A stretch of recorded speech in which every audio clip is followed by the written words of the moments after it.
Magandang umaga po sa inyong lahat, mga ka-farmers sa Barangay Lipa. Salamat po sa barangay officials kay Kapitan Benedict sa pag-organize at sa mga tumulong sa pag-organize sa gawain. Kami po ay ang mga extensions na naatasan ng DA upang mag-extend lang kung paano ba natin alagaan upang ma-sustain yung kalusugan ng ating lupa. Ako po si Elvis Miguel at kasama ko po si Yangsan. Magandang umaga po sa ating lahat. Kamusta po kayo? Okay naman po lang po.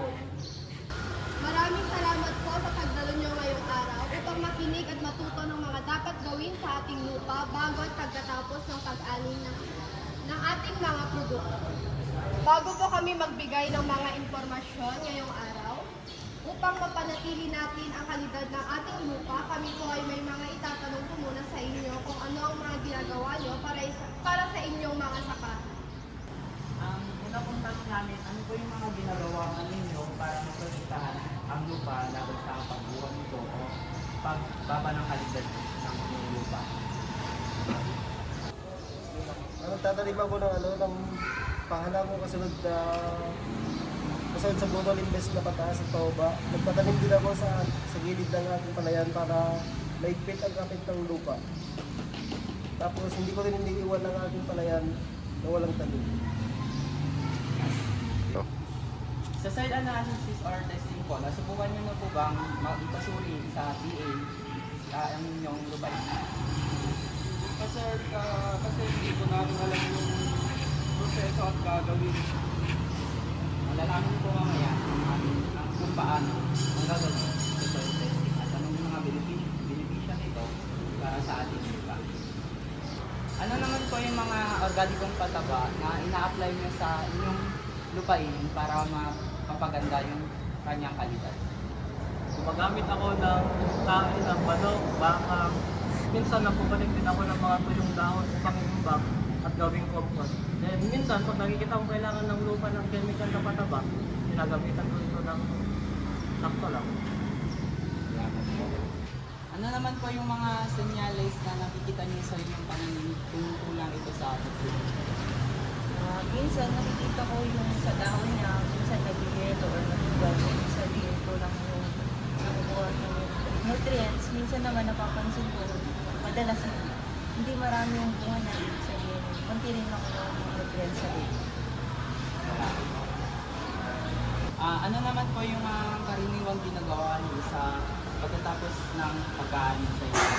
Ang kadalasan ginagawa ko sa pagkatapos ng kanina ay sinusulog ko yung mga natitirang mga daon-daon sa sakahan para sa ganun ay madaling malinis ang sakahan at Nasubukan niyo na din po bang mag-crop rotation? hindi pa sir kasi nakapost ako sa rice production sir.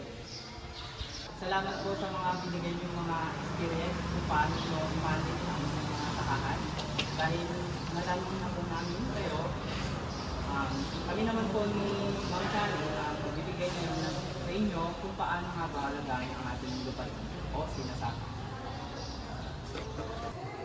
Ano nga ba ang soil management? Ang soil management o pamamahala ng lupa ay tumutukoy sa iba't ibang gawain, pamamaraan at strategy na ginagawa natin upang alagaan, panatilihin at pagbutihin ang kalagayan ng lupa. Layunin nito na siguraduhin na ang lupa ay mananatiling mataba, malusog at produktibo upang makapagbigay ng mataas at magandang ani sa mahabang panahon. Hindi lamang ito tungkol sa pagbubukal at paglalagay ng mataba. Kabilang din dito ang tamang paggamit at pangangalaga upang hindi ito masira, maubos ang sustansya o maantos kapag ulo. Sir, ano po yung tamang proseso sa pagkuha ng soil analysis? Sa soil analysis po kasi, libre po ito sa DA kung paano po. Una po, i-identify mo po yung area nyo. Gumawa po kayo ng sample sa area nyo na zigzag. Iwasan nyo po yung mga daanan ng tubig. Sa pagkuha naman po ng samples, maaari po yung 6 to 10 samples. Sa pagkuha po, sa lalim ng 25 cm bawat sample sa area na pazigzag. Tapos kapag nakakuha na po kayo ng samples na 1 kilo sa mga butas na kinuhaan ninyo, pwede nyo na po itong i-air dry or sun dry. Kapag na-sun dry mo na po ito, idurugin nyo po ito ng maninipis, tapos salain ninyo. Tapos kapag nasalan ninyo, i-incorporate nyo lahat or pagsama-samahin nyo lahat ng samples na yun. Kapag nahalo-halo na nyo po yung mga 10 samples na yun, kumuha na po kayo ng final samples na 1 kilo. Tapos kapag nakuha nyo na po yun, lagyan nyo po ng label, pangalan nyo po, location, previous graph na tinamin ninyo, at saka yung cellphone number, at saka yung mga itatanim nyo po na bago sa inyong area. Tapos kapag nalagyan nyo na po, maan nyo na po itong ibigay sa DA or testing. Kapag pinigyan nyo na po ito, mag-antay po tayo ng 7 araw bago nyo po makita yung result ng testing. Sa land preparation, kasamang pag-prepare po natin sa lupa, isa sa pinaka-importante dito natin hinahanda ang lupa para sa pagtatanim upang maganda ang tubo ng ating mga produkto.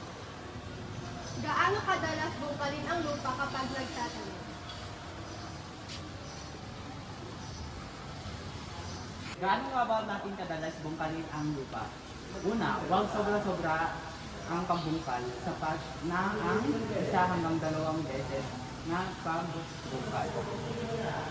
Ang sobrang pagbubungkal nakakasira kasi ito ng lupa at nagiging salmo ng soil erosion natin sa ating lupa. Tamang lalim ng pagbungkal sa po ang 20 cm para paluwagin lang ang at hindi iba. Mga dapat gawin pagkatapos mag-aral. Sabi kanina ni Kuya na sinusunod nila yung mga rice straw pagkatapos mag-ani ng palay. Dapat po hindi natin ito susunod sapagkat po ay nagsisilbing organikong pataba. Nakakatulong po ito na panatilihin ang moisture ng lupa at pinapaganda ang texture. May babalik nito ang nutrients na nawala sa lupa. Ilang araw natin papahingayin ang lupa bago natin ito gawin lalo na sa palayan. Sa palayan po, mainam na pagpahingayin po ito ng 30 days bago po umuling tamnan. Bakit po? Sapagkat para maibalik ang nutrients at moisture ng lupa, para mamatay ang mga itlog at ng peste at damo. Para din magkaroon ng panahon na mahulog ang mga ibang ugat at dayami na magsisilbing para karagdagang pagdalutong pataba sa ating lupa. Kahalagaan naman po ng crop rotation. Nakakaiwas po ito sa sakit na peste, hindi nadadami ang peste na sanay sa isang pananim. Nababawi ang katabaan.